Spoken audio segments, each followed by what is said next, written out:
Salam jumpa saudara, hari ini 9 Januari 2026. Mantan Menteri Agama era Presiden ke-7 RI Joko Widodo Yakut Khalil Qaumas ditetapkan sebagai tersangka oleh Komisi Pemberantasan Korupsi. Yakut terseret perkara dugaan korupsi penentuan kuota ibadah haji Kementerian Agama tahun 2024. KPK menduga kuota yang seharusnya dipakai untuk haji reguler malah diberikan untuk haji khusus. Sorotan lainnya adalah dua tersangka di kasus ijazah Jokowi, Egy Sujana dan Damai Harilubis menemui Joko Widodo di Solo, Jawa Tengah, Kamis kemarin. Apakah kunjungan ini hanya sebatas pertemuan biasa saja atau mungkin ada permintaan maaf terkait dengan kasus yang menjerat keduanya? Apakah Roy Suryo CS juga akan mengikuti langkah Egy Sujana menemui Joko Widodo? Saudara, Anda menyaksikan Sapa Indonesia Malam hari ini. Saya Audrey Chandra. Dan saya Tifal Solesa bersama Anda untuk 2 jam ke depan.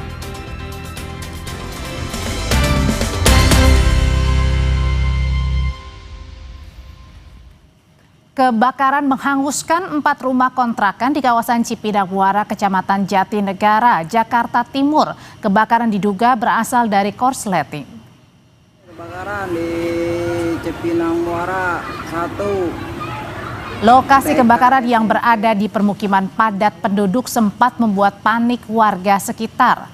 Awalnya api diduga berasal dari korsleting salah satu rumah kontrakan hingga akhirnya membesar dan merambat ke 3 kontrakan lainnya.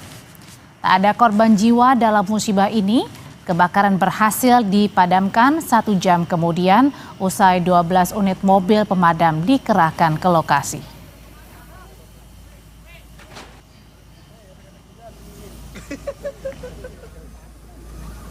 Tidur pulas udah gitu tahu-tahu tuh kecium bau asap banget, kayak asap pekat, kayak itu ruangan juga udah asap pekat banget. Terus ditambah tuh kedengeran orang-orang pada teriak kebakaran, udah tolong. Udah tuh kayak denger suara ledakan, kayak meletup kayak gitu 3 kali meletup. Atau gas atau apa nggak ngerti, pokoknya kedengeran banget. Karena tembok aku tuh kayaknya sama dia tuh nggak ada pembatas, nggak ada sekat. Oh, penyebabnya itu dari korsleting listrik, Pak.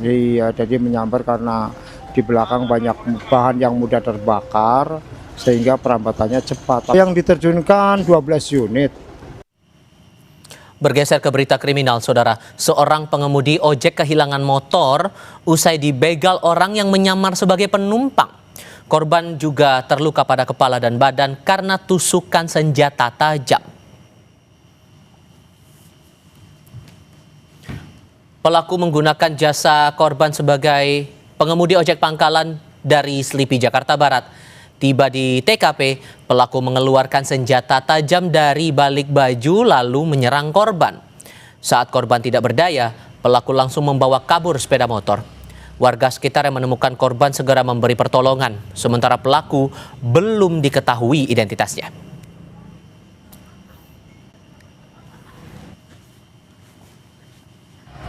Korban lagi dia tadi jongkok warung tuh, ada orang bertiga, perempuan laki 2 nolongin dia juga.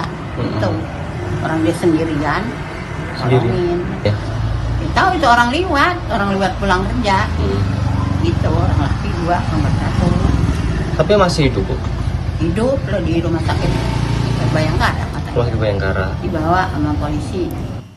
Polda Metro Jaya memproses laporan yang dilayangkan kepada komika Panji Pragiwaksono terkait dugaan penghasutan di muka umum dan penistaan agama dalam sebuah acara stand up bertajuk Mensrea.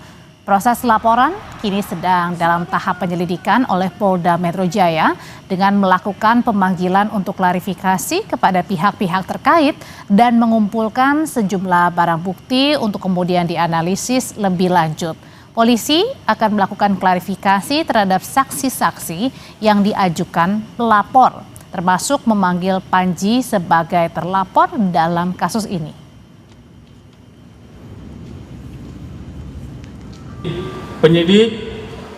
Kedepannya penyidik akan melakukan klarifikasi baik pada saksi-saksi yang sudah diajukan oleh RARW, ya, saudara RARW, ya, kemudian nanti akan menganalisa dengan barang bukti yang diberikan kepada penyidik, ya, rekan-rekan penyelidik, mengumpulkan alat bukti, ya, dari apa yang disampaikan oleh pelapor tentang terlapor untuk membuktikan apakah ada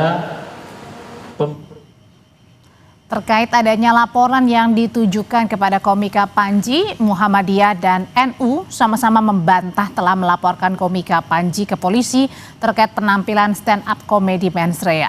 Pengurus Besar Nahdlatul Ulama menegaskan laporan Angkatan Muda NU ke Polda Metro Jaya terhadap komedian ini tidak mengatasnamakan PBNU.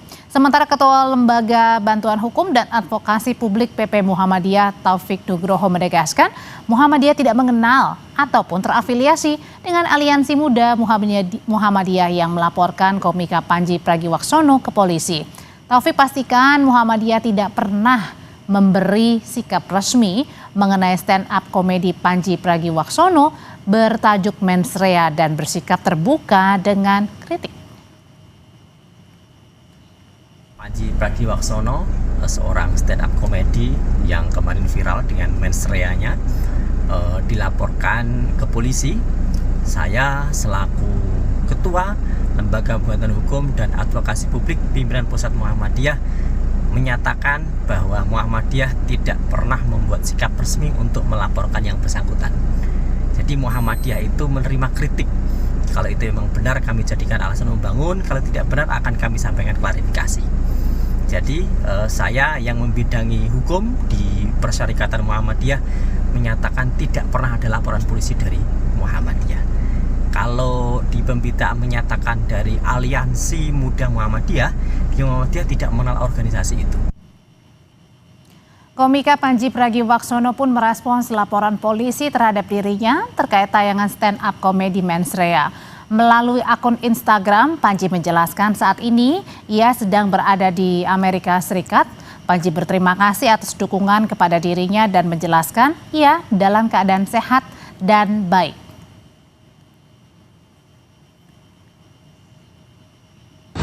Hai, apa kabar Indonesia? Gue cuma mau bilang terima kasih untuk dukungannya, untuk doanya. Banyak banget yang ngedoain yang baik-baik ke gue. Gue juga baik-baik aja. Gue lagi di New York habis ngisi siaran dan sekarang lagi mau balik ke rumah. Lapar, mau balik ke anak-anak dan istri dan makan malam sama mereka. Semoga lu juga sehat, semoga lu juga baik-baik aja. I love you guys. Dan terima kasih sudah mencintai kesenian stand-up komedi. Moga-moga gue masih punya banyak perkomedian untuk Anda. Bye. Kita ke kasus berikutnya, Saudara. Komisi Pemberantasan Korupsi menetapkan mantan Menteri Agama Yakut Kholil Qoumas sebagai tersangka dugaan korupsi kuota haji tahun 2024. Juru bicara KPK Budi Prasetyo bilang selain mantan Menteri Agama Yakut Kholil Qoumas, satu staf khusus di Kementerian Agama ikut terseret menjadi tersangka.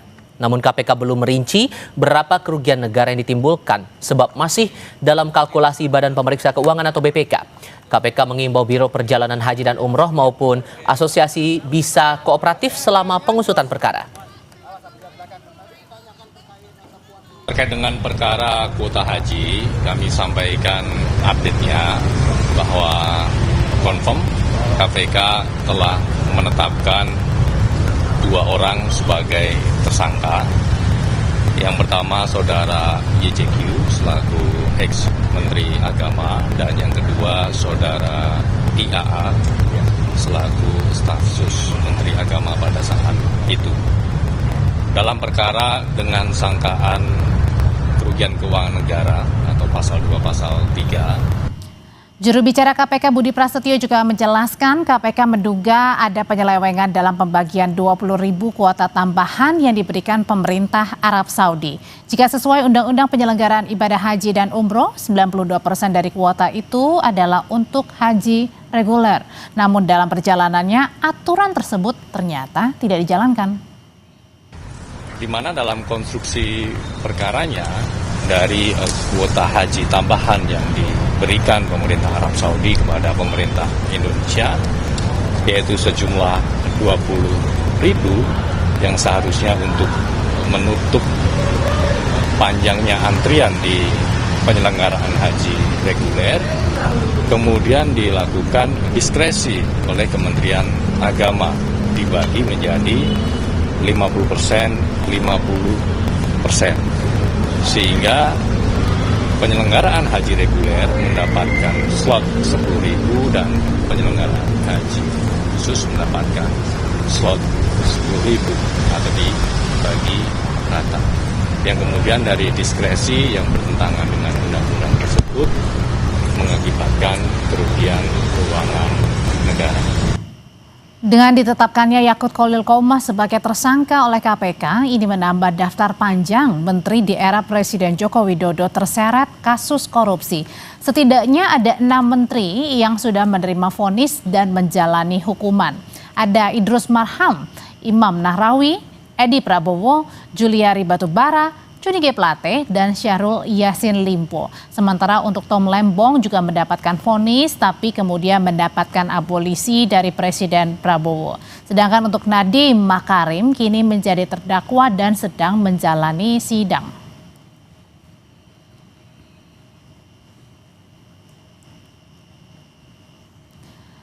Lebih lanjut terkait dengan penetapan tersangka mantan Menteri Agama periode 2020-2024 Yakut Khalil Qaumas, kita simak laporan dari jurnalis Kompas TV, ada Eril Wiranata dari gedung KPK.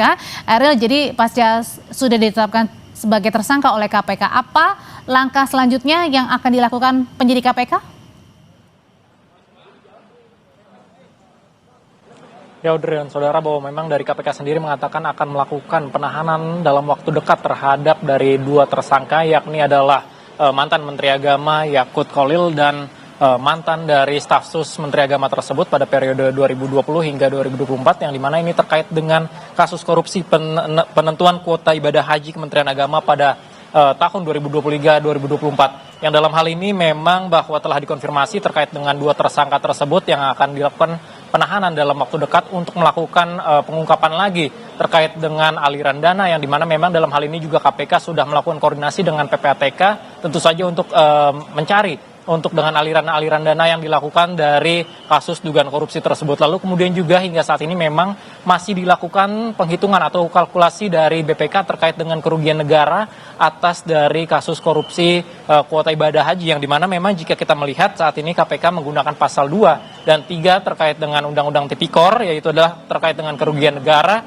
yang dalam hal ini memang masih dilakukan pendalaman, lalu juga hingga saat ini masih dilakukan pendalaman terkait dengan barang bukti lainnya. Memang informasi yang diterima bahwa ada beberapa kerugian negara yang sudah berubah menjadi aset seperti barang hingga rumah. Namun masih dilakukan pendalaman dari KPK. Dan selain itu juga jika melihat bahwa dari poin utama ini adalah terkait dengan ibadah haji pada tahun 2023-2024 yang dimana terkait dengan kuota tambahan sebanyak 20.000 yang seharusnya memang jika dilakukan bahwa dalam undang-undang haji ini mengatur dalam kuota haji khusus ini sebanyak 8%, namun realisasi yang dilakukan dari Kementerian Haji pada saat itu membagi dengan 50/50 atau sama dengan 10.000 dari kuota haji reguler dengan kuota haji khusus. Tentu saja ini melanggar dari undang-undang tersebut, sehingga memang jika kita melihat bahwa dari 20.000 tersebut harusnya adalah sebanyak 18.400 ini untuk kuota haji reguler tambahannya, lalu untuk kuota haji khusus ini sebanyak 1.600, tidak seperti yang dilakukan pada saat Yakut, yaitu adalah 10.000 dengan 10.000. Dan selain itu juga memang hingga saat ini sudah dilakukan pemeriksaan kepada beberapa saksi terkait dengan penjalan dari travel dan beberapa saksi lainnya. Namun memang hingga saat ini masih dilakukan pendalaman kembali dari KPK dan akan dilakukan penangkapan atau penahanan dari 2 tersangka tersebut. Audrey. Usai ditetapkan sebagai tersangka kasus korupsi kuota haji, rencananya Yakut Khalil Qaumas akan segera ditahan oleh KPK. Terima kasih laporannya, jurnalis Kompas TV Eril Wiranata. Muncul pertanyaan kemudian, apakah bakal ada tersangka lain setelah Komisi Pemberantasan Korupsi menetapkan mantan Menteri Agama Yakut Khalil Qaumas sebagai tersangka dugaan korupsi kuota haji?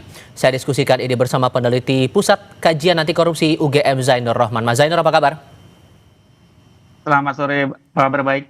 Terima kasih sudah bergabung bersama kami. Ini kan Gus Yakut sudah beberapa kali dipanggil KPK, terutama dalam proses penyidikan waktu itu.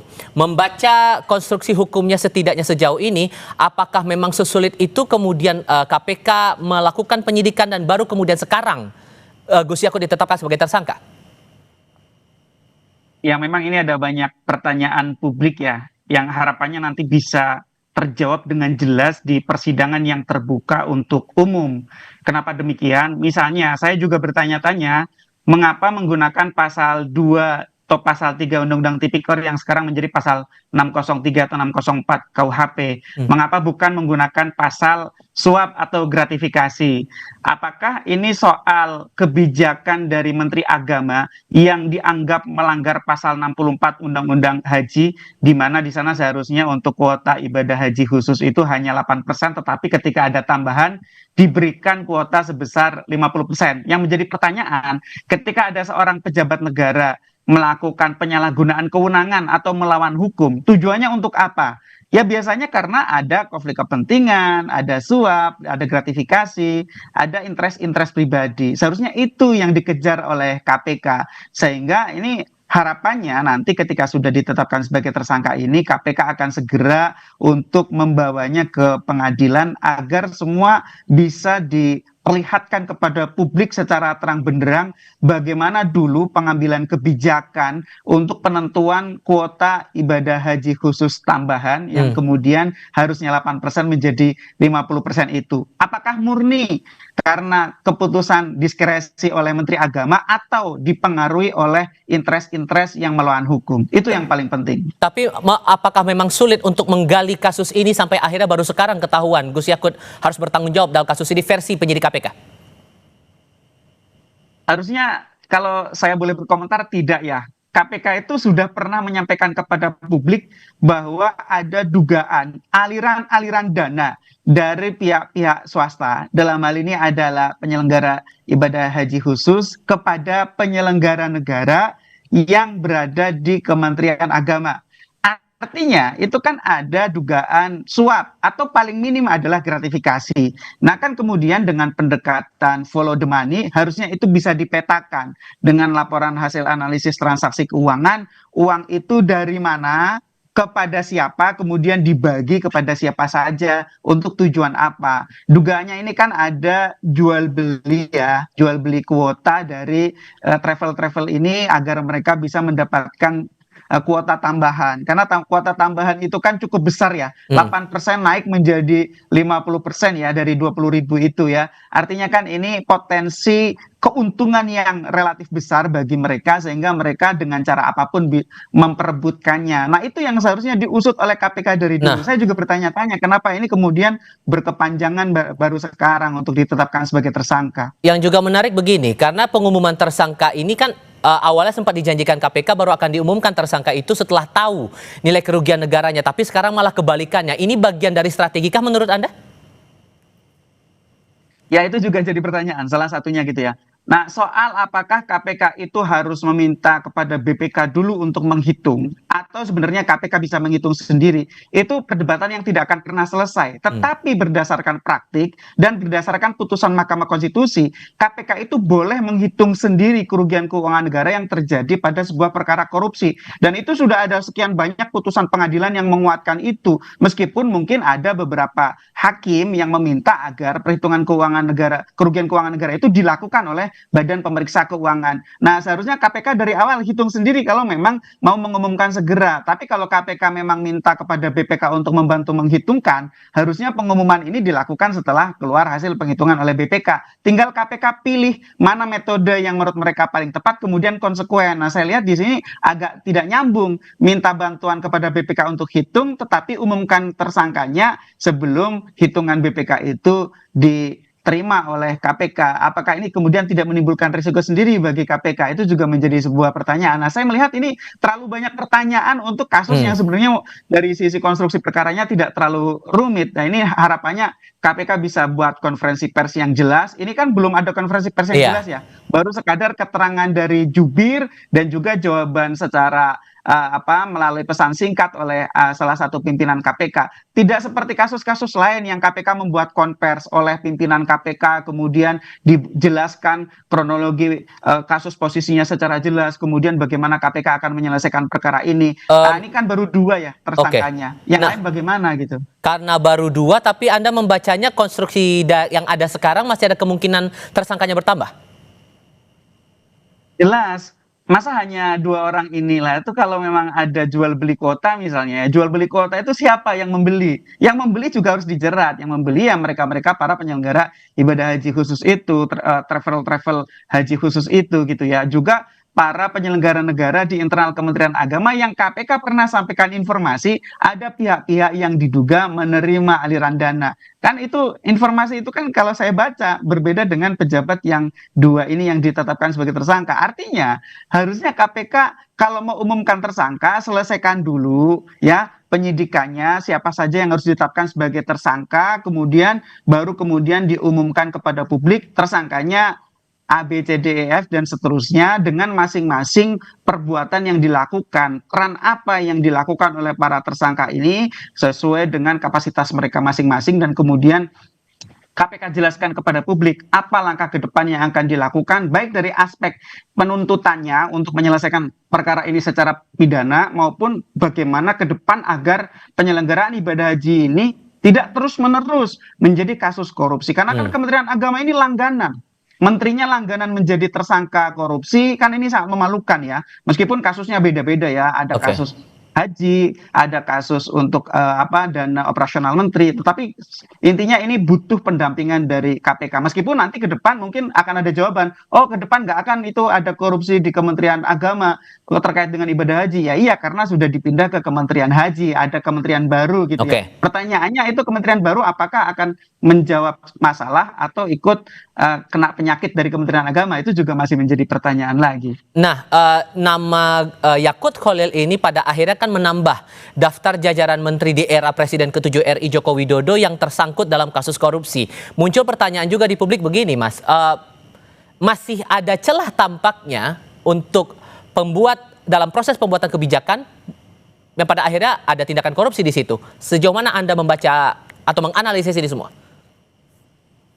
Ya, ternyata masa pemerintahan Presiden Jokowi juga penuh bertaburan dengan korupsi ya. Menteri-menterinya banyak yang sudah divonis bersalah ya. Ada Syahrul Yassin Limpo, ada Johnny G. Plate, ada Juliari Batubara, ada Edi Prabowo, Imam Nahrawi, Idrus Marham ya. Sekarang sedang diproses oleh Kejaksaan Agung Nadiem Makarim, kemarin Tom Lembong ya. Meskipun yang terakhir ini kemudian diampuni oleh Presiden Prabowo. Nah, kalau tadi ditanyakan apakah kebijakan itu bisa dipidana? Para pejabat itu tidak usah khawatir dalam mengambil kebijakan publik selama mereka tidak curang, tidak punya konflik kepentingan, tidak menerima suap, tidak menerima gratifikasi, tidak melakukan fraud, ya. Mereka murni mengambil kebijakan itu untuk kepentingan dinas, untuk kepentingan negara. Tapi kan ternyata dalam kasus-kasus ini kan misalnya dalam kasus Syahrul Yassin Limpo, Juliari Batubara, Johnny G. Plate dan seterusnya kan enggak. Mereka menerima keuntungan pribadi, memperkaya diri sendiri dan orang lain. Artinya memang mereka korup gitu.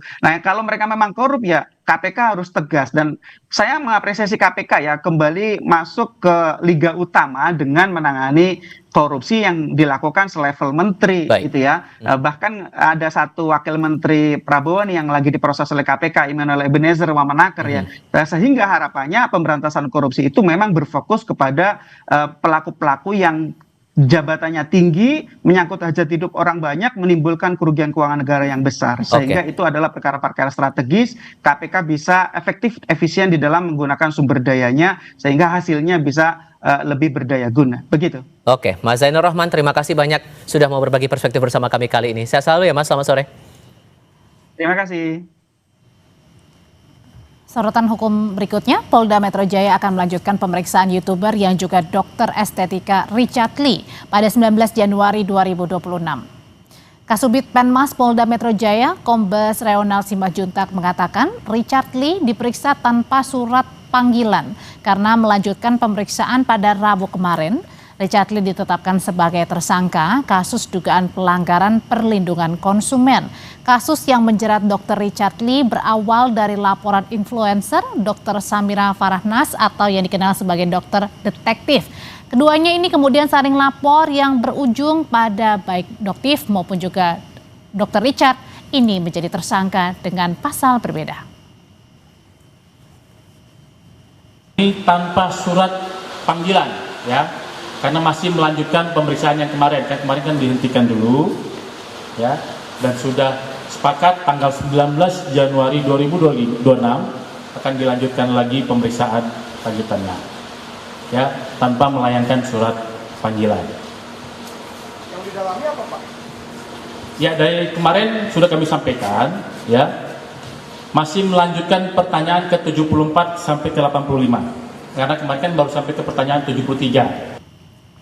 Akibat jembatan putus, polisi membantu seorang ibu yang membawa bayi menyeberang sungai menggunakan kabel sling. Lengkapnya sebentar lagi.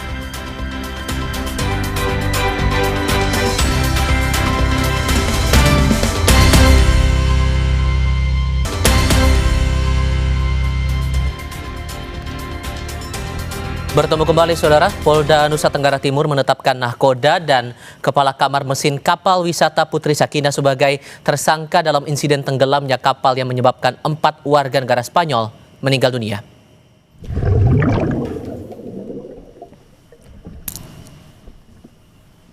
Polisi menetapkan nahkoda dan kepala kamar mesin sebagai tersangka usai memeriksa sejumlah saksi dan ahli yang diperkuat dengan sejumlah barang bukti. Polisi menemukan keduanya diduga lalai hingga menyebabkan kapal tenggelam di perairan Taman Nasional Komodo pada 26 Desember 2025. Kedua tersangka dijerat dengan pasal 359 Undang-Undang Nomor 1 Tahun 1946 tentang kelalaian yang mengakibatkan orang lain meninggal dunia. Kini para tersangka masih menjalani pemeriksaan intensif di Mapolres Manggarai Barat. Pada hari terakhir pencarian, 1 warga negara Spanyol yang masih hilang digelar dengan penaburan bunga di lokasi tenggelamnya kapal wisata Putri Sakinah. Penaburan bunga dilakukan tim SAR. Gelaran ini sekaligus mendoakan 4 korban warga negara Spanyol, 3 diantaranya telah ditemukan tim SAR gabungan. Operasi pencarian ditutup hari ini pada pukul 2 siang waktu Indonesia Tengah. Bahwa kami sudah akan menyelesaikan pencarian korban KLM Putri Sakinah bersama tim SAR gabungan, dan hari ini adalah hari ke-15, hari terakhir pencarian dengan batas waktu sampai jam 2. Dan juga kepada kami salam untuk semua tim dan seluruh media dan juga masyarakat yang sudah membantu melakukan pencarian dan bantuan. Dan sebagai penghormatan terakhir, Bapak Guru minta kepada kami semua untuk memberikan penaburan bunga sebagai penghormatan kepada jenazah yang dulu sempat ditemukan. Sorotan dari banjir susulan kembali merendam permukiman warga di Kabupaten Aceh Utara. Hujan deras sejak Kamis siang memicu sungai meluap dan banjir ke sejumlah kawasan permukiman.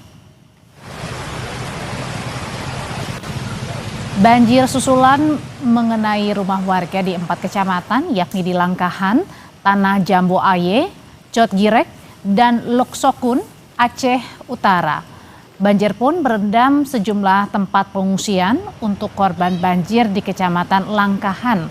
Wilayah ini baru saja keluar dari masa tanggap darurat banjir bandang yang terjadi pada bulan November lalu. Warga mengungkap tanggul yang sudah lama jebol juga menjadi pemicu banjir susulan. Catatan warga, banjir telah belasan kali melanda wilayah ini sepanjang awal tahun 2025 hingga 2026. Kami sebagai warga Kampung Kumbang sudah pasrah. Sudah pasrah. Karena kami sering kali begini, apalagi ini musim tanam padi. Kami harap sama pemerintah tolonglah kami, tanggulnya diperbaiki. Apabila tidak diperbaiki ini banjir. Kalau tidak diperbaiki, kalau hujan di atas, di sana di Cukurik sana, imbas ini beginilah. Sementara di Aceh Tengah, seorang polisi membantu ibu yang membawa bayi untuk menyeberangi sungai menggunakan kabel sling. Ini jadi satu-satunya cara karena jembatan di wilayah itu masih putus imbas banjir bandang.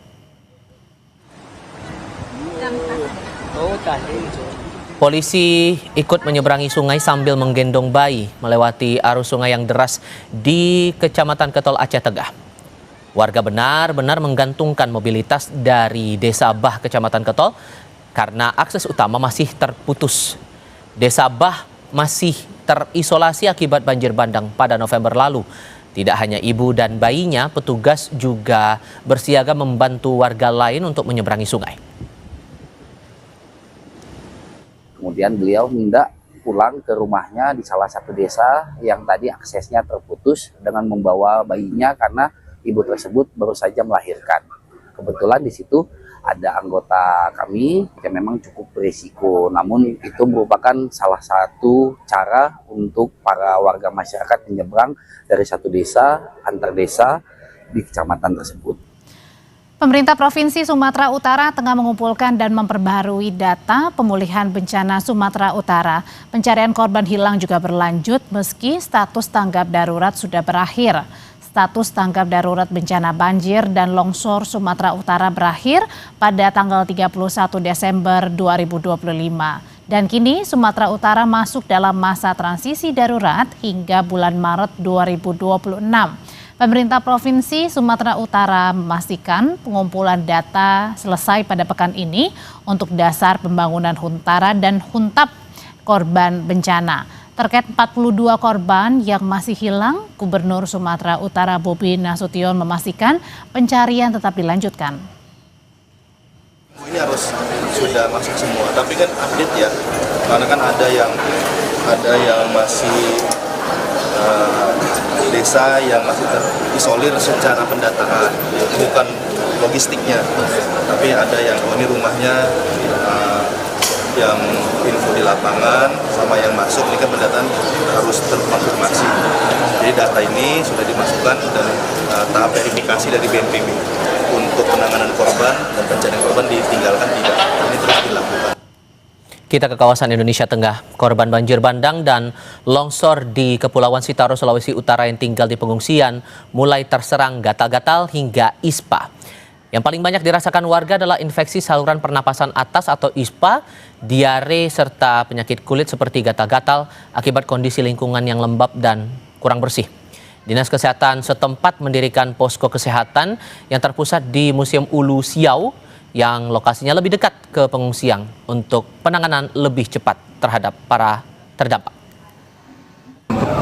Penyakit terbanyak yang ada di museum ini biasanya ISPA dan penyakit kulit yang gatal-gatal. Tapi kita sudah memberikan pengobatan dan juga mengecek semua, terutama kebersihan juga yang ada di pengungsian ini. Wacana pilkada dipilih oleh DPRD memicu polemik politik nasional. Sejumlah partai politik menilai pilkada langsung terlalu mahal dan rentan akan politik uang. Tapi wacana perubahan sistem pilkada apakah benar-benar demi efisiensi atau justru malah memutus hak demokrasi warga? Usai jeda di Sapa Indonesia Malam kami akan kembali.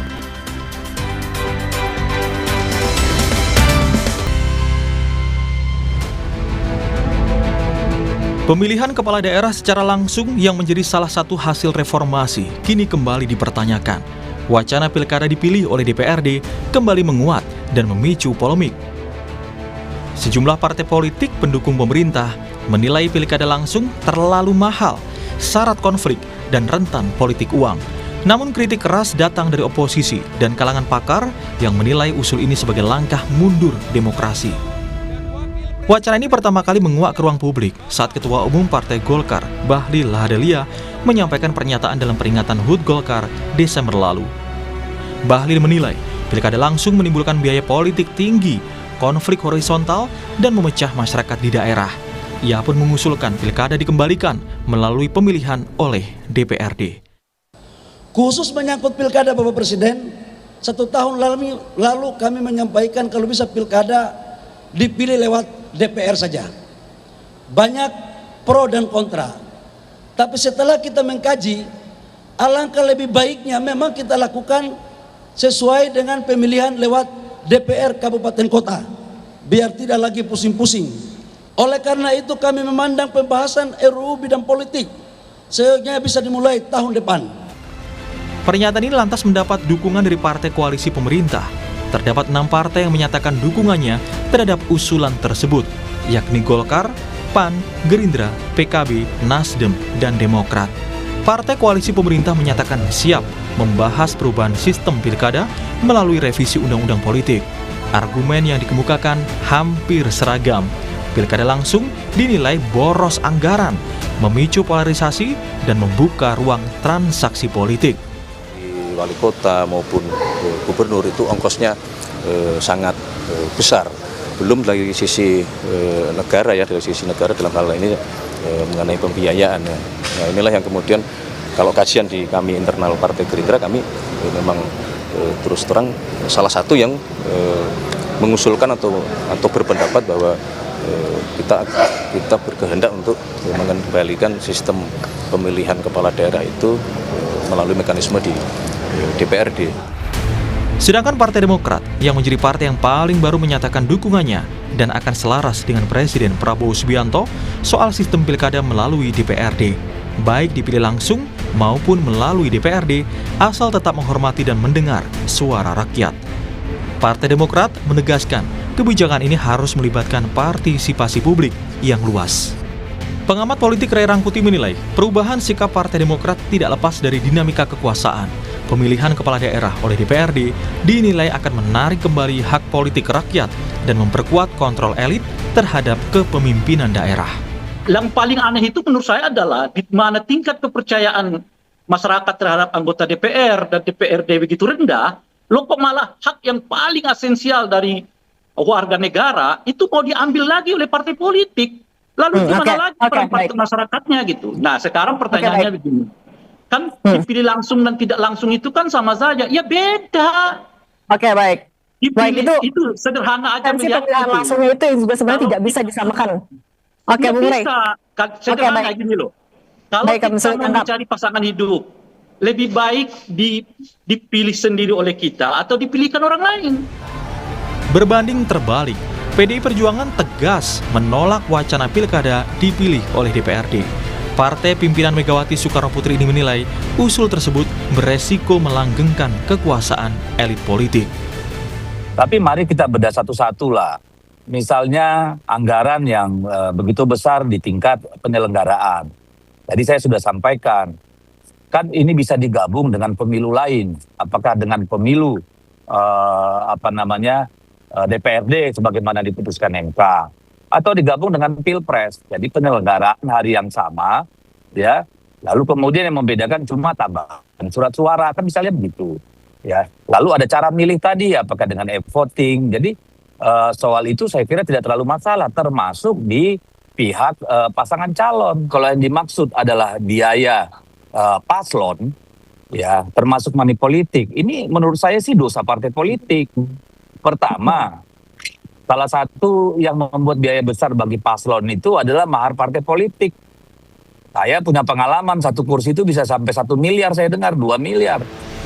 Pakar hukum tata negara yang juga pengajar di Sekolah Tinggi Hukum Indonesia Jentera, Bivitri Susanti, menganggap wacana ini sebagai sinyal kemunduran demokrasi. Pasalnya, memilih pemimpin adalah bagian dari sistem demokrasi yang sudah diatur dalam undang-undang.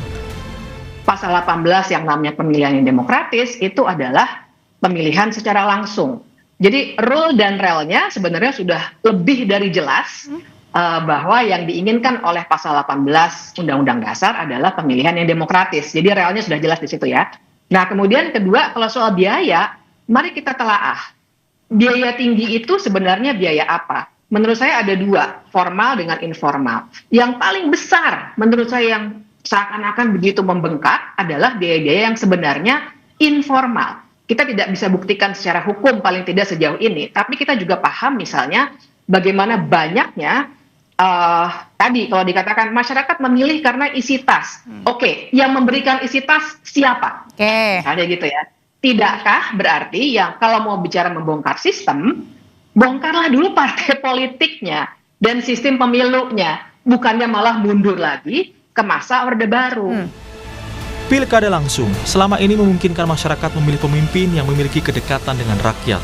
Namun, wacana perubahan sistem pilkada kini membuka pertanyaan, apakah pesta demokrasi yang seharusnya dirasakan oleh rakyat nantinya malah dikuasai oleh mereka yang mengatasnamakan wakil rakyat? Tim Liputan, Kompas TV.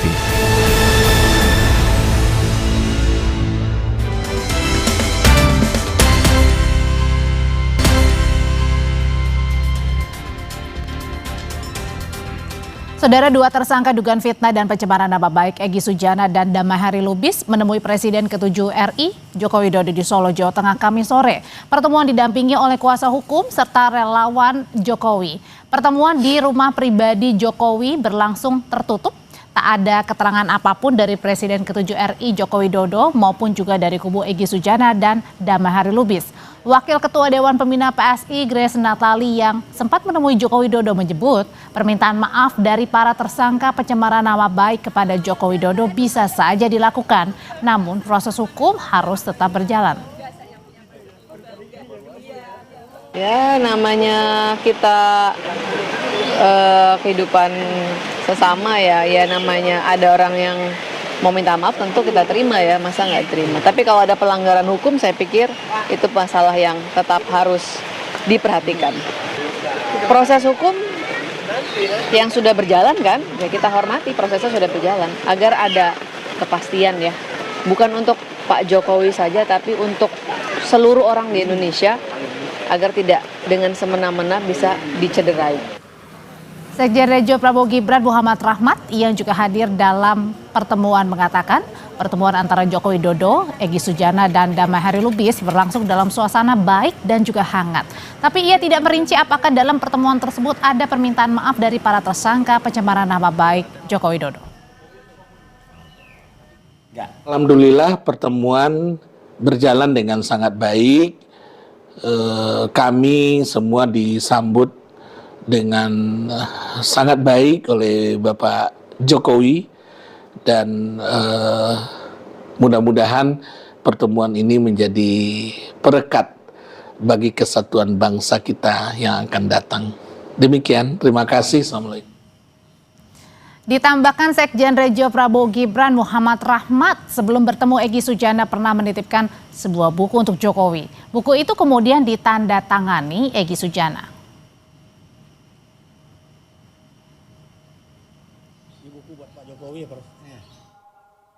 Assalamualaikum warahmatullahi wabarakatuh. Assalamualaikum. Tanda-tangani untuk saudaraku seiman seislam Bapak Joko Widodo. Insya Allah beliau itu CBM, cerdas, berani, militan.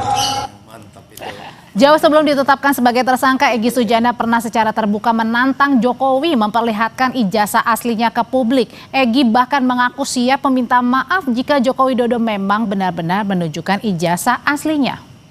Saya pernah bilang di pengadilan, jika Jokowi menunjukkan ijazah asli, case close, tutup kasus. Saya minta maaf maupun mau. Tapi kalau tidak ya saya kejar terus. Sudah kurang lebih 4 tahun berjalan ini. Apakah pertemuan antara Egy Sujana, Damai Hari Lubis dan juga Joko Widodo ini mengartikan Egy Sujana dan Damai Hari Lubis memilih jalur damai dengan Joko Widodo? Lalu bagaimana proses hukumnya? Bagaimana juga dengan para tersangka lain? Apakah kubu Roy Suryo CS juga akan melakukan langkah yang sama, meminta maaf, menemui Presiden ke-7 RI Joko Widodo? Kita bahas malam hari ini bersama Roy Suryo, penggugat ijazah Presiden ke-7 Joko Widodo yang juga sudah ditetapkan sebagai tersangka dalam kasus ini. Mas Roy, selamat malam. Malam, Mbak Audrey. Ada juga relawan Jokowi Prabowo Gibran, David Pajung. Bang David, selamat malam. Malam, Mbak Audrey. Malam, Mas David. Ya. Oke, saya mau nanya ke Mas Roy. Jadi kemarin pertemuannya Bang Egy dan Bang Damai ini atas sepengetahuan Mas Roy nggak sih? Enggak, tapi ada sesuatu yang baru saya ceritakan dan saya kira ini harus dibuka semuanya. Apa itu? Jangan ada yang ditutup-tutupi karena tadi siang Egy Sujana menelpon di dekat saya. Ya, salah seorang teman di dekat saya, dan kebetulan saya terima atau saya dengar omongannya dan itu direkam. Apa isinya? Nah, ada yang menarik ya. Satu, Grace Natali tadi kan bilang ada apa permintaan maaf itu mungkin bohong. Nggak ada sama sekali kata Egy permintaan maaf. Tidak ada. Satu. Oke, satu. Dan dalam pertemuan itu Jokowi hanya Oke, tapi sebelum ke sana Mas Roy sebenarnya menginisiasi pertemuan. Benar Bang Egy? Saya nggak tahu itu ya. Jadi kalau itu kalau iya saya bilang iya, kalau enggak saya bilang enggak. Ya. Tapi ada keterlibatan si Darmizal, ada keterlibatan Jo, ini juga menarik karena dua orang itu adalah yang pernah akan menggulingkan Partai Demokrat. Jadi kan artinya memang ini akan jadi besar ini kasus ini gitu loh. Dua orang itu kan terlibat dalam kongres luar biasa Berarti palsu. benar ya ada orang besar Mas di belakang. Apa? Orang besarnya nggak tahu, tanya si Darmizal sama si Rahmat itulah. Oke, kita balik dulu ya sebelum sampai ke sana. Oke, kita balik dulu. Ya. Jadi ke sana tidak Satu, ada terus terang, permintaan maaf. Tidak ada, kata Egy tadi. Dan itu tolong, kalau Egy jujur, minggu depan dia janji tadi memang. Minggu depan hari Jumat itu akan cerita semuanya. Ceritakan semua itu, yang pertama. Yang kedua, kami kalau dalam tim kuasa hukum, advokasi dan akademisi, kita tertawa malah. Oh cuman segitu tuh akhirnya kalian berdua itu. Gitu loh. Kita kan menertawakan aja mereka. Ini untuk menertawakan Bang Egy dan juga Bang Damai. Iya, Kenapa? ternyata cuma sampai segitunya. Itu bukan pejuang namanya, tapi pecundang. Ya. Bisa jadi mungkin jangan-jangan kalau gitu alasan ketemunya kenapa? Nah makanya itu tanyakan ke Egy.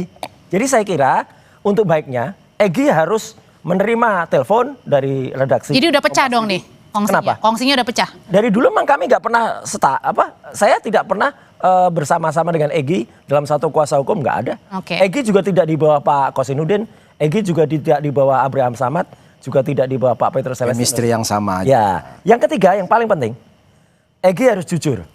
Sebutkan juga siapa orang lain yang ada dalam pertemuan itu. Karena informasi A1 yang disampaikan oleh Egy Sujana, dari mulutnya Egy Sujana, itu ada 2 polisi aktif yang ikut dan polisi itu menangani perkara ini. Itu nggak boleh. Dari Pak Polda Prabowo, maksudnya? Iya, Pak Prabowo harus tertibkan anggota ini. Atau Kapolri harus tertibkan. Nggak boleh ada polisi aktif lagi nangani. Ikut apa tujuannya ada di situ. Oke, dari 3 tadi yang disebutkan Mas Roy kita bedah satu-satu. Ya. Bang David, jadi pertama benar kalau Bang Egy, Bang Damai kehadirannya jauh-jauh dari Jakarta ke Solo bukan untuk minta maaf ke Pak Jokowi. Itu kan versinya Mas Roy ya, versinya. Nah, Egy, kebetulan teman saya, kawan-kawan kami dari Rejo, relawan Jokowi itu yang mendampingi ya. Mendampingi sebelum pertemuan ke Solo itu 2 kawan saya, sahabat saya ini juga sudah bertemu Mas Egy. Nah, di sana kalau kata Mas Roy tadi itu versi Mas Roy, di sana ada permintaan maaf clear. Bahkan sebelum permintaan maaf itu ada doa dari Mas Egy sendiri. Nanti kita uji dengan Egy ya. Berdoa, ini informasi langsung oleh teman-teman saya yang mendampingi ya. Informasi dari Egy. Oke, ada doa, ada permintaan maaf, dan sebagai yang berkali-kali saya bilang ke Mas Roy, siapapun yang menemui Pak Jokowi bahkan sudah menyerang, memfitnah Pak Jokowi pasti akan diterima karena Pak Jokowi itu punya jiwa besar, negarawan ya, mantan presiden yang pasti itu semua mantan-mantan rakyatnya ketika beliau memimpin. Jadi pintu terbuka lebar untuk Mas Egy, Pak Damai Lubis diterima secara bagian dari sahabat dan teman. Kalau dari kawan-kawannya Bang David mengatakan kira-kira permintaan maafnya Bang Egy disebabkan kenapa? Pertama, karena memang terlalu menyudutkan Pak Jokowi, atau kedua emang mengakui bahwa ijazahnya Pak Jokowi asli dan minta maaf. Pertama, tadi sendiri ya, tadi ada statement dari Pak Egy sendiri. Kalau saya udah lihat atau Pak Jokowi menunjukkan ijazah, saya pasti akan minta maaf. Itu di Juli 2025. Ya, jauh sebelum. Nah, sekarang sudah ditunjukkan kan di depan itu nggak Polda, asli. Ya. Nah, sudah ditunjukkan akhirnya Egy, apapun seorang Egy Sujana, tetapi saya memberi jempol, ada jiwa besar ya. Sebagai anak bangsa dia mengakui kesalahan, meminta maaf, bahkan menepati janji bahwa kalau saya melihat ijazah asli Pak Jokowi saya akan minta maaf. Asli kacau. Tapi juga pada sisi lain karena ini sudah bergulir pada ranah hukum ya, Pak Jokowi selalu mengatakan siapapun minta maaf pasti dalam sisi kemanusiaan ya. Sebagai sesama manusia, sebagai sesama anak bangsa pasti saya maafkan. Tapi soal hukum kan itu keputusan KPH. Pak Jokowi nggak mungkin bisa dan ingin mengintervensi proses hukum. Oh, udah ditetapkan sebagai tersangka. Iya, kecuali atas dasar pertimbangan penyidik mengatakan bahwa SP3 misal ya. Kan itu bisa jadi, tetapi itu bukan bagian dari intervensi Pak Jokowi. Karena Pak Jokowi selalu mengatakan hukum kita tegakkan ya. Siapapun dari sisi kemanusiaan saya pasti maafin. Tetapi kan proses hukum Pak Jokowi nggak mungkin intervensi. Silakan hukum mau stop. Oke, Bang David, jadi saya mau perjelas di sini bahwa kemarin itu meminta maaf Bang Egy, clear. ditetapkan sebagai tersangka. Minta maafnya itu karena memang berarti artinya mengakui ijazah Pak Jokowi asli. Ya, apa yang disampaikan Mas Egy kan? Kalau saya lihat ditunjukin aslinya, saya akan minta maaf. Nah, berangkat ke sana sekarang. Itu Mas Roy katanya udah ditunjukkan, jadi akhirnya minta maaf. Udah berangkat ke rumah Pak Jokowi. Jauh-jauh lagi. Kita tunggu statement asli dari Egy Sujana. Karena saya dengar langsung suara Egy Sujana, dan itu ada rekamannya tadi kepada sahabat saya yang mengatakan tidak ada permintaan maaf.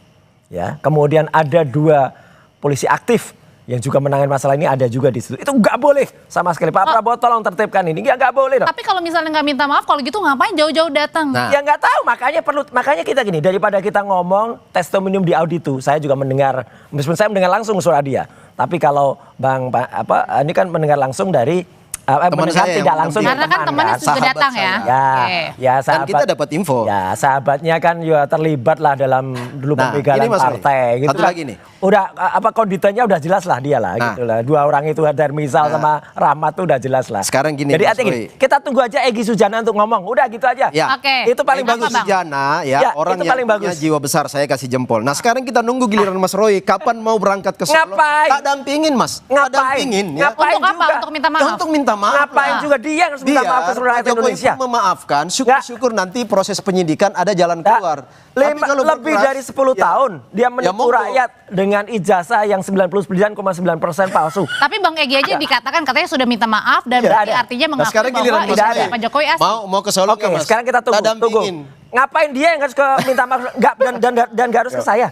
Ngapain ke saya? Ya tidak ada salah. Abang ya, Mas Roy yang ke sana.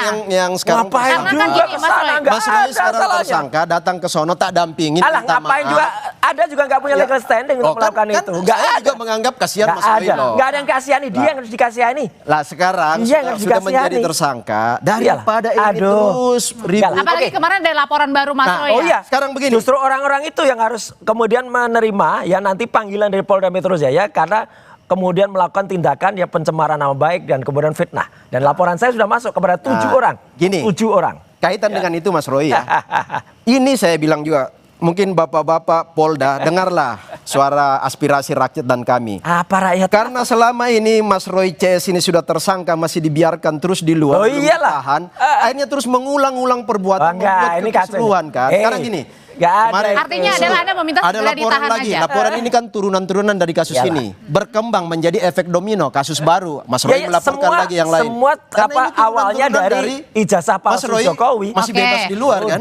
Kan jadi maksudnya dia mau bilang tolong ditahan. Itu aja kan? Cuma mau bilang gitu kan? Iya. Ini jahat banget orang. Jadi nggak ada. Karena mungkin sudah ditetapkan sebagai tersangka. Penahanan itu menurut KUHP baru. KUHP baru itu sekarang harus ada 7 syaratnya. Nggak bisa lagi KUHP baru itu kemudian hanya melakukan dengan hanya 2 atau 4 syarat yang ada. Tapi yang jelas gini, untuk fairnya, Egy Sujana ya itu harus di depan publik. Kalau perlu bikin wawancara eksklusif lah dengan Kompas. Loh tadi ada kutipan tadi loh Mas. Enggak, itu kutipan udah lama. Mas Egy katakan. bisa. Di 2025 ada itu. Lama CBM, itu. Ya? Pak Jokowi itu CBM. Ya itu lama. Cerdas, berani, militan. Ya. Itu sebuah pengakuan. Artinya Bang David ketika Bang Egy ini ke sana adalah ia juga mengakui kesalahan pernah mengatakan ijazahnya Pak Jokowi palsu. Jangan insinuasi. Kita harus kasih jempol ya. Jangan membuat persepsi atas kelakuan masih seseorang. Punya moral yang kuat ya. Orang ciri-ciri orang bermoral itu dan punya jiwa besar adalah ketika sadar bahwa ada kesalahan meminta maaf, itu baru jempol. Ya. Tetapi kalau seperti Mas Roy udah jelas-jelas tersangka masih terus entengnya bahwa enteng karena udah jelas. Pak Jokowi yang harus minta maaf. Oke, gimana harus caranya diuji. jangan dibolak-balik. Ijazah palsunya itu harus diuji secara independen oleh laboratorium forensik independen. Sudah indikasi ke arah itu sudah jelas. Sudah diuji, sudah diperlihatkan juga. Ya. Enggak, harus ada laboratorium forensik independen. Tunduk, dia bukan ahli yang bisa meriksa, apalagi kuasa hukumnya. Apalagi kuasa hukum yang katanya tangannya bisa masuk. Gimana bisa? Gimana? Iya tangannya bisa masuk gimana Mas? Ada plastik air mata tuh biasa. Tapi jadi Anda juga nggak percaya sama Polda kerjanya? Bukan, harus ada lembaga independen. Ya, karena Polda lihat kasus tembak-tembakan yang ketika kemudian waktu itu katanya tembak-tembakan ternyata itu adalah kasusnya si Joshua Huta Barat ya. Ternyata tidak. Oke, kalau gitu pertanyaan selanjutnya adalah apakah kalau misalnya masih terus melihat bahwa ijazah Pak Jokowi palsu begitu menuding Mas Roy, apakah tidak ada niatan sedikit pun Mas Roy ketemu dengan Pak Jokowi, minimal hanya ketemu saja. Usai jeda nanti ya. Oke. Usai jeda nanti dulu ya. Usai jeda. Oke. Di pengadilan nanti.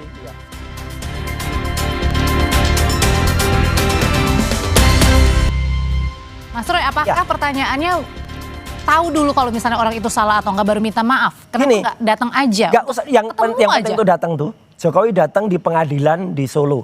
Bukannya Mas Roy yang ngapain? Kan katakan pengadilan. Dia kan bilang nanti dibuktikan di pengadilan. Udah, buktikan Joko Widodo hadir di pengadilan Citizen Lawsuit yang ada di Solo itu.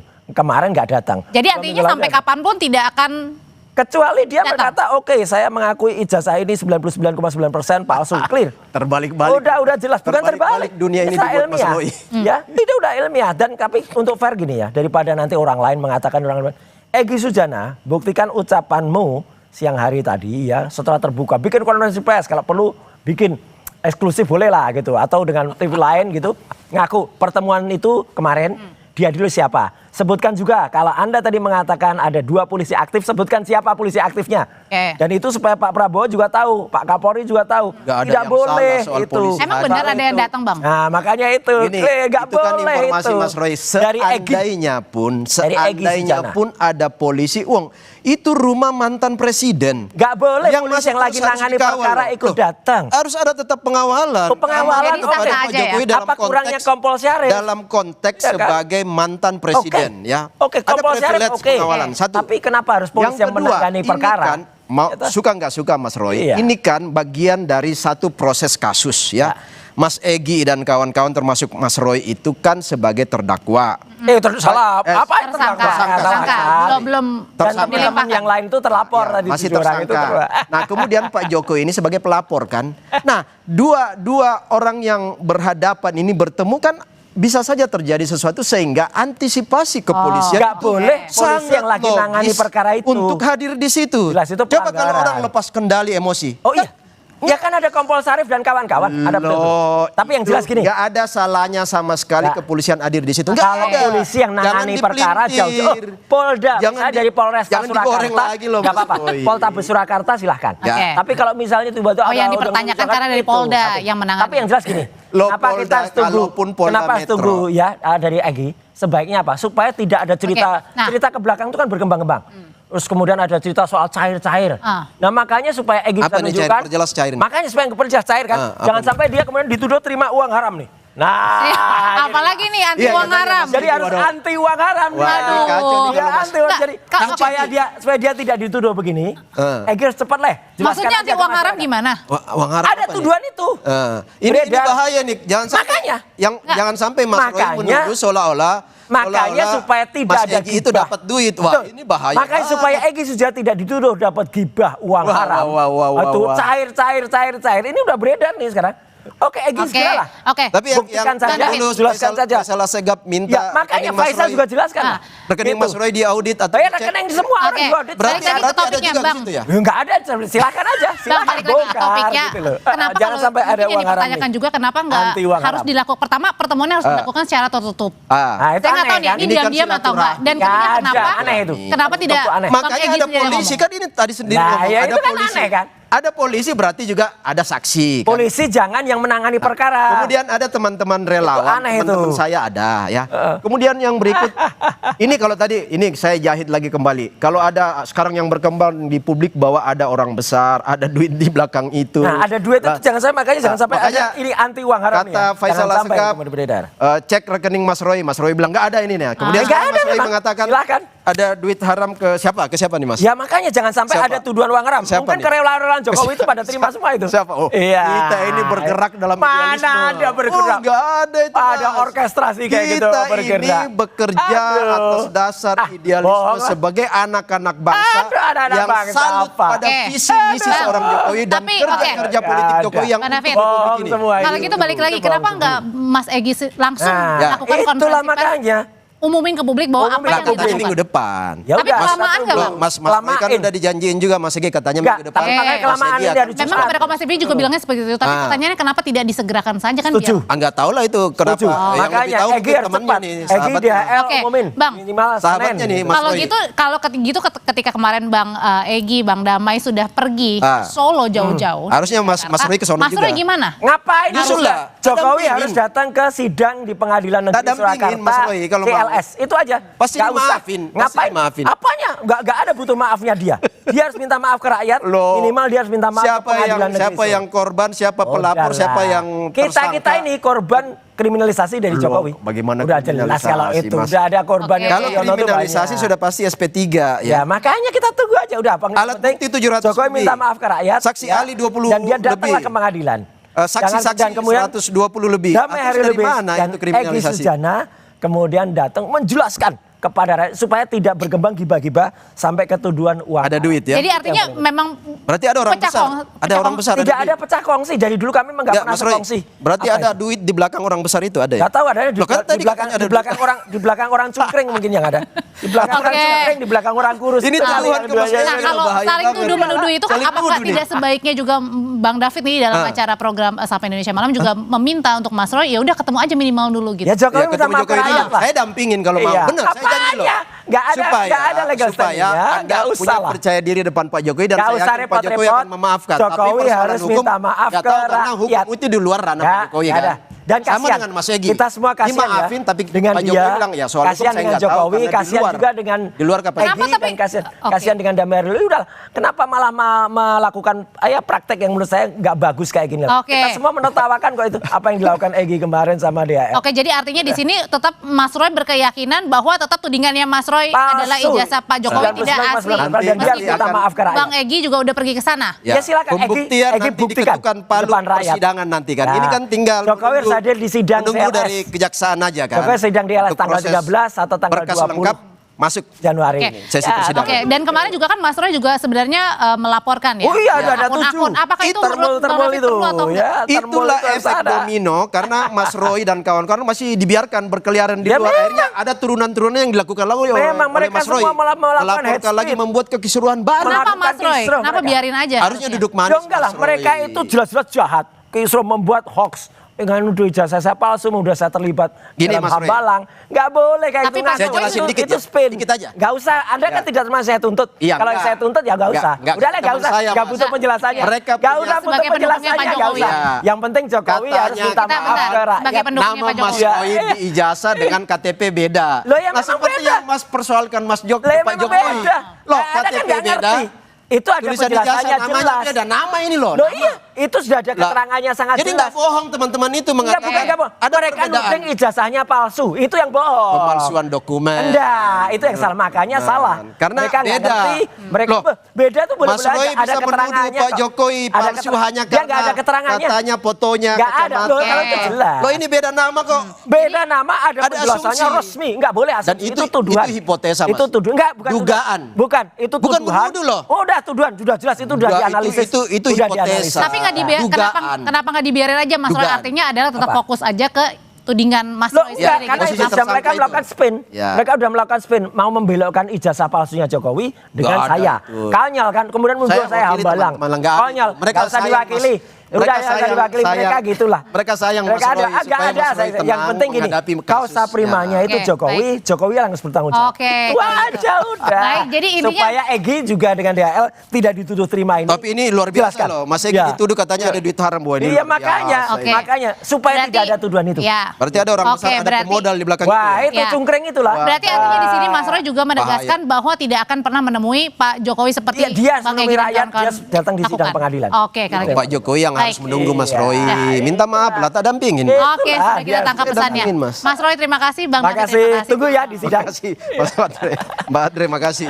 Usai jeda tetap bersama kami, Tifal Soleh akan kembali dengan informasi dari Partai Demokrat mendukung wacana pilkada lewat DPRD. Padahal dulu SBY pernah mengeluarkan perpu menolak. Ada apa dengan Partai Demokrat? Informasinya usai jeda.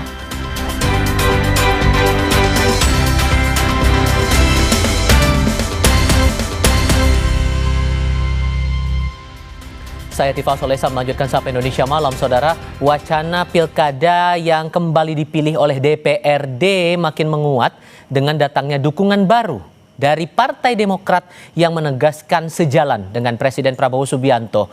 Sikap Partai Demokrat ini berbalik mendukung wacana pilkada melalui DPRD dinilai bertentangan dengan warisan politik Susilo Bambang Yudhoyono. Partai Demokrat yang pernah menolak keras pilkada lewat DPRD kini mulai merapat dengan mendukung wacana yang sebelumnya dilontarkan oleh Ketua Umum Partai Golkar Bahlil Lahadalia. Sekretaris Jenderal Partai Demokrat Herman Hairon menyatakan, Partai Demokrat akan sejalan dengan Presiden Prabowo terkait wacana perubahan sistem pilkada melalui DPRD. Terkait dengan penentuan terhadap sistem pilkada ke depan, Partai Demokrat sejalan dan sebaris dengan Presiden Prabowo Subianto. Sikap ini berangkat dari ketentuan Undang-Undang Dasar 1945, Konstitusi Negara, yang memberikan kewenangan kepada negara untuk mengatur terhadap tata cara dan mekanisme pelaksanaan pilkada, baik secara langsung maupun oleh DPRD. Tentu kedua opsi ini sah menurut Undang-Undang Dasar. Demokrat memandang pemilihan kepala daerah oleh DPRD sebagai salah satu opsi yang harus diseriusi dan patut dipertimbangkan. Pada 2014 lalu, Presiden ke-6 Susilo Bambang Yudhoyono pernah mengeluarkan Perpu yang membatalkan pilkada dipilih oleh DPRD. Perpu pertama yang ditandatangani adalah Perpu nomor 1 tahun 2014 tentang pemilihan gubernur, bupati, dan wali kota. Perpu ini sekaligus mencabut Undang-Undang nomor 22 tahun 2014, yakni tentang pilkada tidak langsung atau dipilih oleh DPRD. Dalam pasal 1, angka 1 tertulis, pilkada dilaksanakan secara langsung dan demokratis. Sebagai konsekuensi dari penetapan Perpu Pilkada secara langsung, maka untuk menghilangkan ketidakpastian hukum, SBY saat itu juga menerbitkan Perpu nomor 2 tahun 2014, yakni tentang perubahan Undang-Undang nomor 23 tahun 2014 tentang pemerintah daerah. Perpu ini intinya berisi dua hal, yaitu pertama, menghapus tugas dan wewenang DPRD provinsi untuk mengusulkan pengangkatan dan pemberhentian gubernur dan wakil gubernur. Yang kedua adalah menghapus tugas dan wewenang DPRD kabupaten kota, mengangkat atau menghentikan bupati dan wakil bupati. Pernyataan dukungan terhadap usulan pilkada lewat DPRD juga disampaikan Ketua DPP Partai Gerindra Prasetyo Hadi. Gerindra menilai pilkada langsung masih perlu perbaikan karena ongkos politik yang mahal, baik dari sisi calon maupun dari sisi pemerintah sebagai penyelenggara. Di wali kota maupun gubernur itu ongkosnya sangat besar.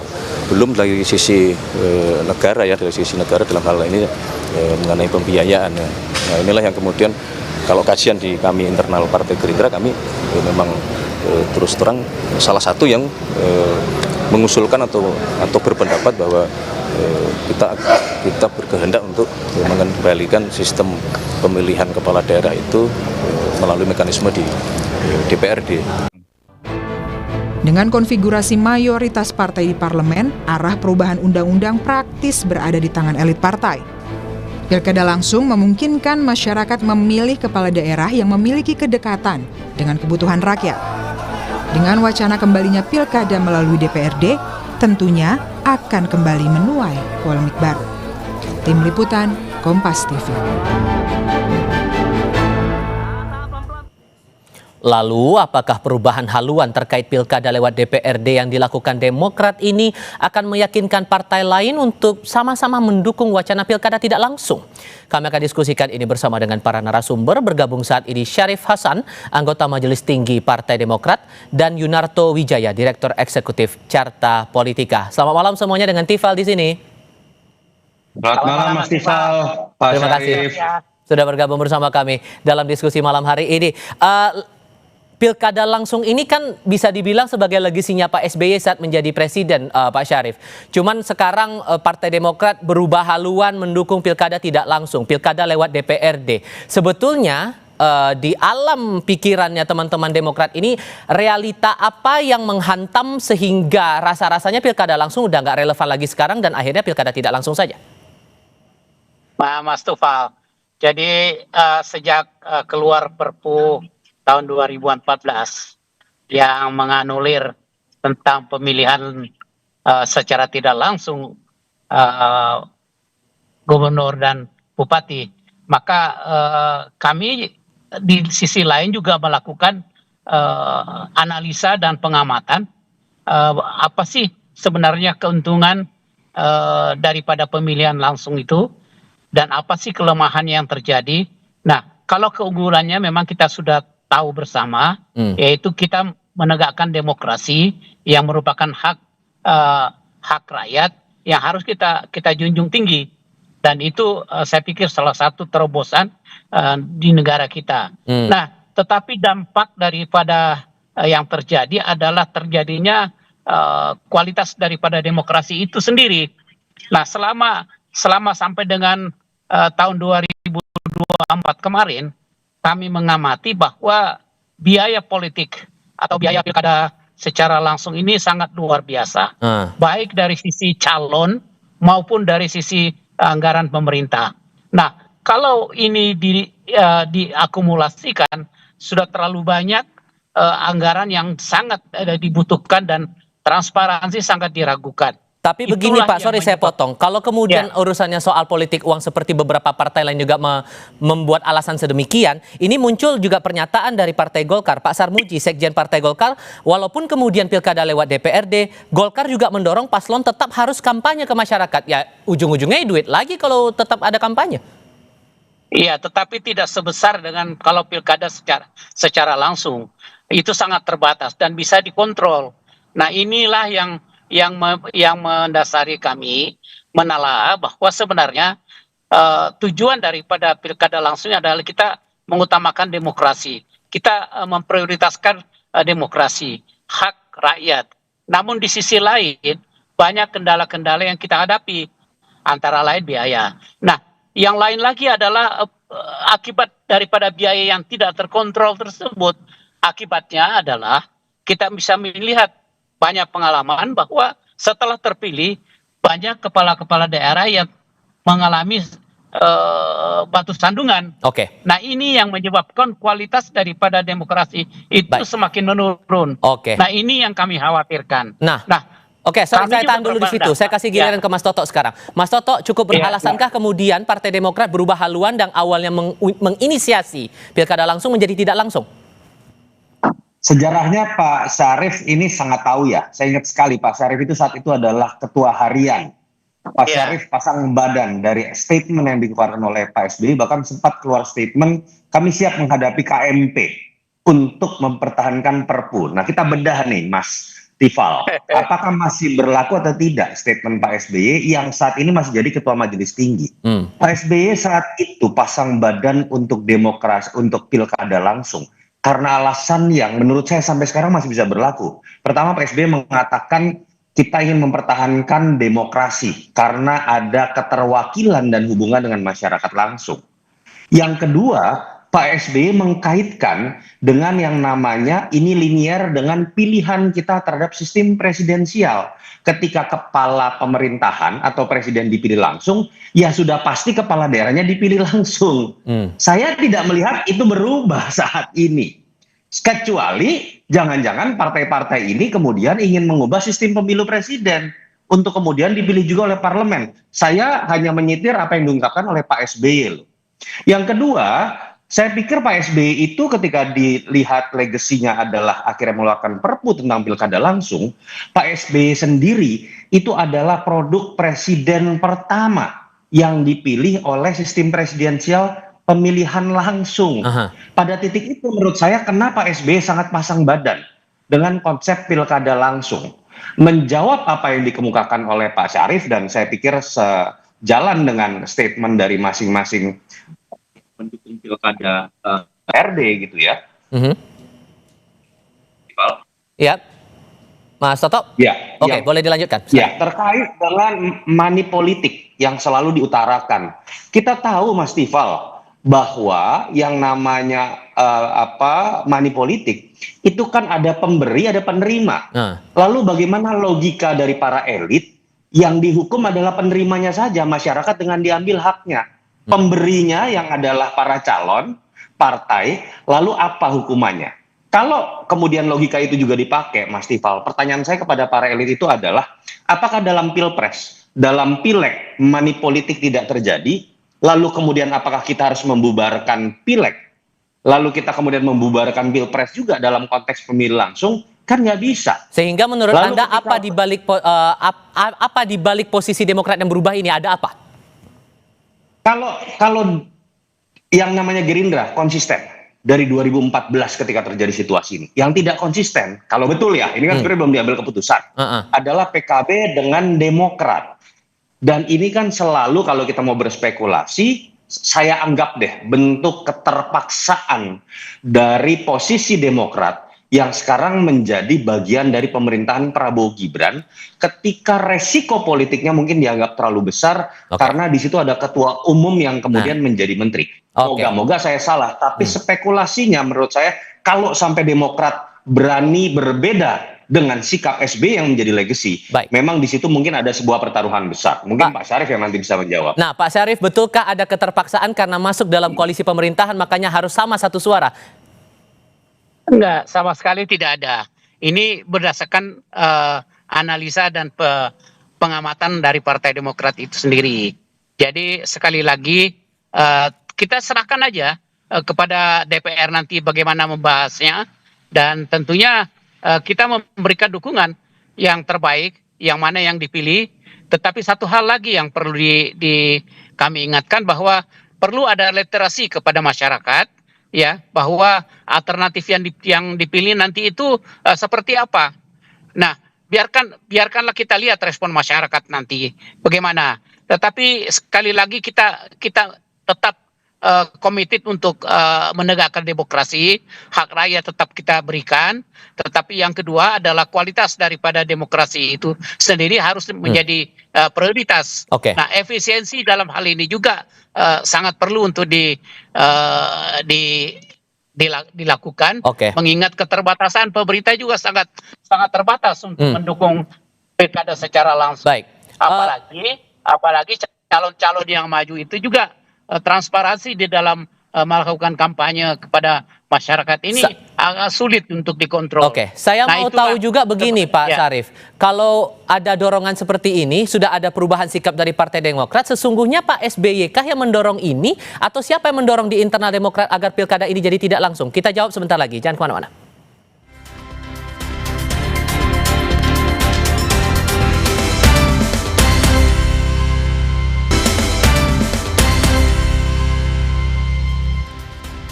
Kami masih berdiskusi dengan Syarif Hasan dari Partai Demokrat dan juga Yunarto Wijaya dari Carta Politika. Melanjutkan diskusi tadi, Pak, sesungguhnya ide untuk mengubah haluan, Partai Demokrat berubah haluan ke pilkada tidak langsung ini, apakah langsung dorongan dari Pak SBY atau dari pihak lain di internal partai?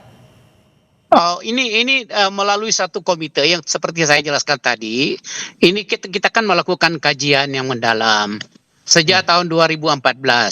Jadi dari kajian itu dan berdasarkan pemilu kada yang kita lakukan sampai dengan tahun 2024 kemarin ini, kami melakukan kajian yang sangat mendalam, dan dari kajian itulah timbul satu kesimpulan, dan kebetulan ada satu ide untuk melakukan perubahan. Nah, artinya dalam hal ini gayung bersambut, ya kami melakukan satu kesimpulan. Nah, kesimpulan itulah yang kami sampaikan, dan kebetulan teman-teman koalisi juga memiliki pandangan yang sama bagi yang dari partai-partai lain, sehingga ya ini secara kebetulan saja, dan tentunya kita serahkan kepada teman-teman di DPR lagi untuk membahasnya. Dan Pak SBY juga merasa juga setuju dengan berubah menjadi pilkada tidak langsung itu?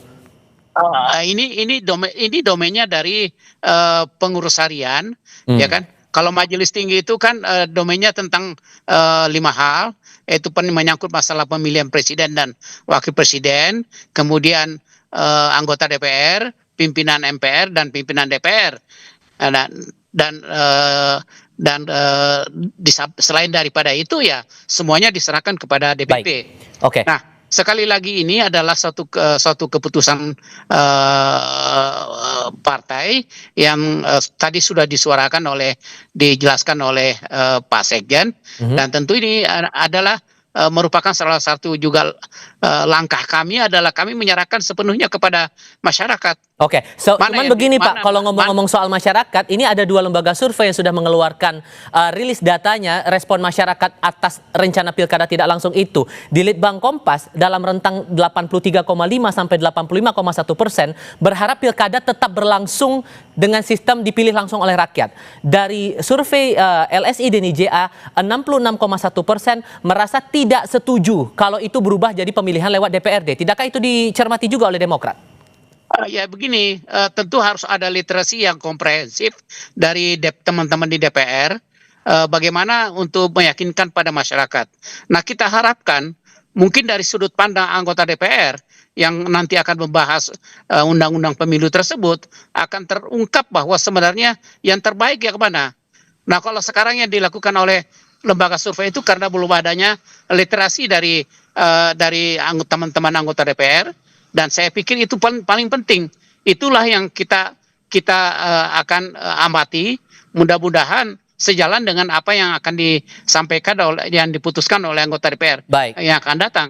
Oke, Ya, kita tunggu Mas saja, Toto, saya pikir. Mas Toto, apa kemudian efek politik yang langsung tidak langsung akan dirasakan Partai Demokrat kalau berubah sikap seperti ini, begitu juga mengikuti partai-partai koalisi lainnya?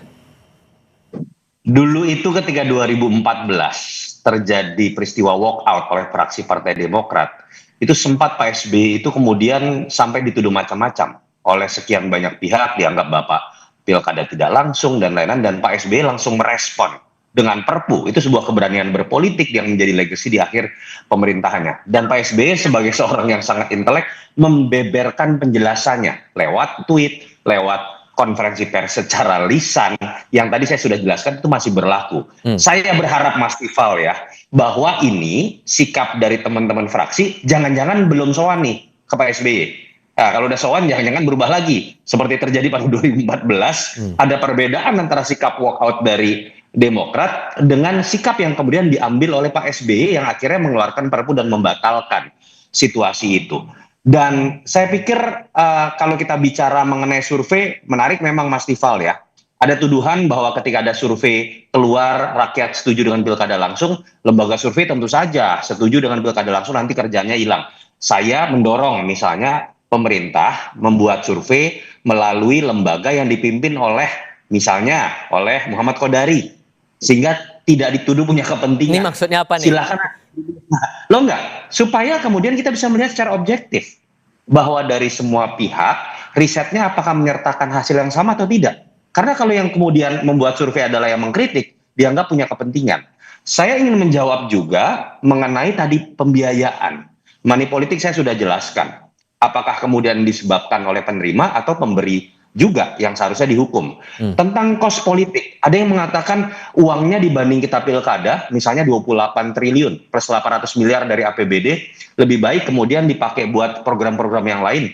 Kalau logikanya seperti ini Mas Tifal, yang namanya pilpres langsung itu biaya 74 triliun. Apakah karena alasan itu kita akan bubarkan juga?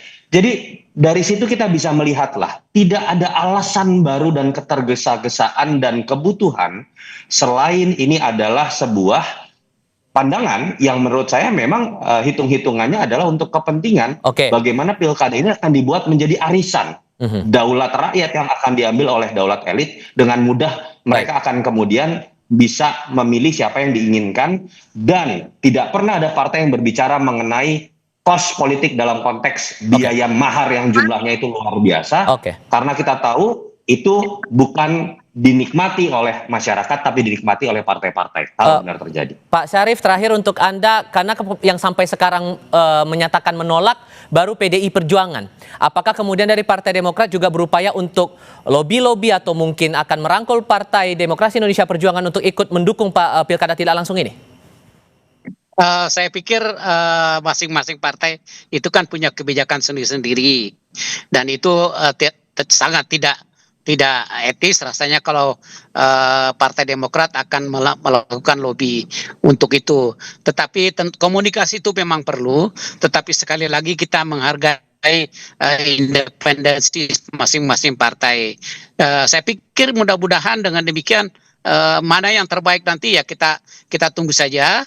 Mudah-mudahan literasi yang dilakukan oleh teman-teman DPR itu bisa sangat memberikan pencerahan yang baik dan luas kepada masyarakat. Saya pikir itu. Oke, terakhir Mas Toto, kemungkinan itu ada atau tidak kalau PDIP juga ikut berubah pikiran? Menurut saya PDI Perjuangan ada dalam posisi lebih tidak punya beban. Nggak ada kadernya yang jadi menteri. Apalagi ketua umumnya yang jadi menteri. Meskipun jadi sendirian di luar pemerintahan? Ya, ini bukan masalah menang atau kalah. Tetapi kemudian pengambilan sikap yang akan dilihat dalam sejarah. Dan kita tahu upaya-upaya seperti ini sudah sering terjadi. Kekuatan demokrasi itu bukan ditentukan oleh matematika politik dalam DPR saja. Masyarakat dalam demonstrasi di lapangan pernah menggagalkan upaya untuk mengintervensi keputusan MK terkait dengan usia dan kemudian threshold dalam penentuan pilkada. Semoga itu tidak terjadi lagi, tetapi kita tahu ketika ada persekongkolan dalam pengambilan keputusan yang sifatnya sepihak, mau tidak mau masyarakat dan semua elemen di luar trias politika mungkin akan turun. Oke, baik. Mas Toto, Pak Syarif, terima kasih banyak sudah mau bergabung dalam diskusi kami kali ini. Sehat selalu semuanya Pak Syarif, hati-hati di jalan ya. Selamat malam. Terima Terima kasih Mas Tifal. Pak Syarif. Kami segera kembali sebentar lagi setelah 13 hari hilang, pencarian pendaki Gunung Selamat asal Magelang dihentikan. Tetap bersama kami.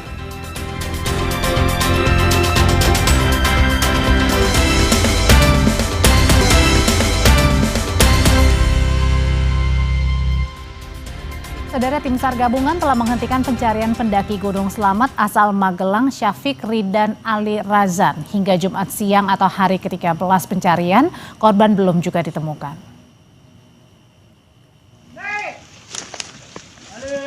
Tim SAR gabungan dan para relawan telah menyisir seluruh jalur pendakian via base camp di Pajaya hingga ke puncak Gunung Selamat Pemalang.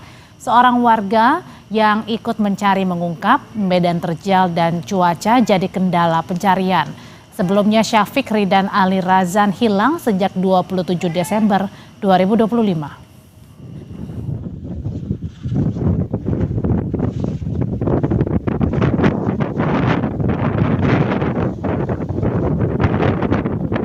Operasi SAR, satu pendaki yang tersesat di Gunung Selamat jalur di Pajaya telah resmi ditutup dan dialihkan ke pemantauan. Jika ada teman-teman yang mau masih mencari, bisa berkoordinasi dengan teman-teman basecamp di Pajaya maupun Bambangan.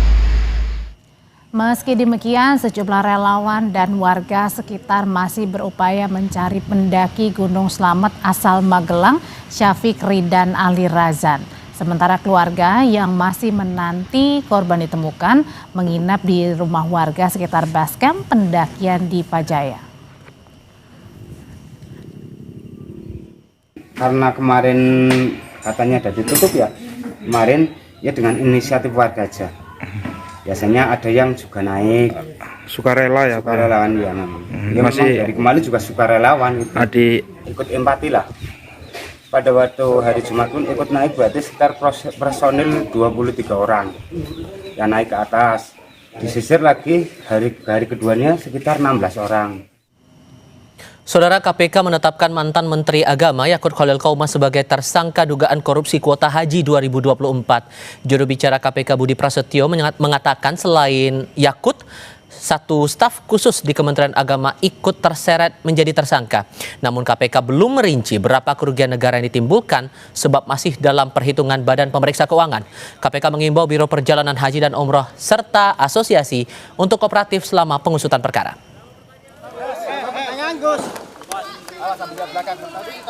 Perkara kuota haji, kami sampaikan update-nya bahwa confirm KPK telah menetapkan 2 orang sebagai tersangka.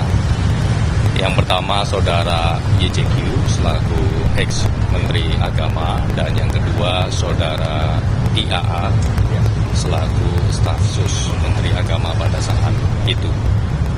Dalam perkara dengan sangkaan kerugian keuangan negara atau pasal 2 pasal 3. Kami terus ingatkan Anda selalu memenuhi kebutuhan hidrasi sepanjang hari dengan air mineral yang pasti sejuknya. Saya Audrey Chandra. Dan saya Tifal Solesa. Terima kasih sudah bersama Sapa Indonesia Malam. Semoga hari Anda menyenangkan dan selamat menyambut akhir pekan. Sampai jumpa lagi.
Terima kasih Anda telah menyaksikan Sapa Indonesia Malam, didukung